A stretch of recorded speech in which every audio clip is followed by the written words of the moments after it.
Latest news update के लिए हमारे चैनल को सब्सक्राइब करें और साथ ही बेल आइकन को दबाएं। नई दिल्ली। कोरोना संक्रमण ने वैश्विक अर्थव्यवस्था को हिला दिया है। इसका असर भारत में भी महसूस किया जा रहा है।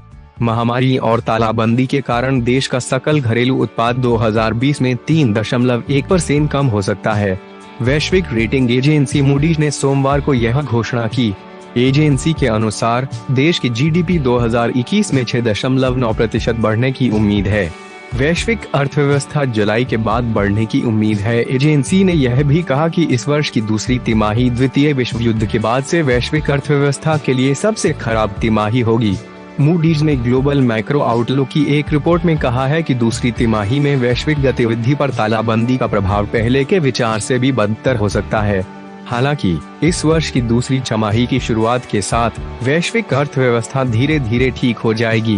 केवल चीन के आर्थिक विकास में रेटिंग एजेंसी ने कहा कि चीन इस साल वृद्धि दर्ज करने के लिए G20 में एकमात्र देश होगा। इस साल चीन की विकास दर 1% रहेगी। चीन की वृद्धि अगले साल 7.1% रहने की उम्मीद है। इस साल 20 की अर्थव्यवस्था 4.6% कम हो सकती है। हालांकि 2021 में यह 5.2% बढ़ सकता है। चीन के कारण जोखिम में दक्षिण पूर्व एशिया। मूडी की रिपोर्ट में वास्तविक नियंत्रण रेखा पर चीन और भारतीय सेना के बीच टकराव की भी चर्चा है। रिपोर्ट में कहा गया है कि दक्षिण चीन सागर के साथ और भारत के साथ चीन के तनाव बढ़ गए हैं।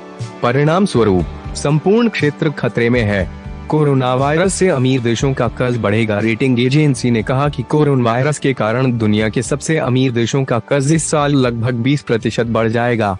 यह 2008 के वित्तीय संकट में देखे गए ऋण के स्तर से लगभग 2 गुना हो सकता है।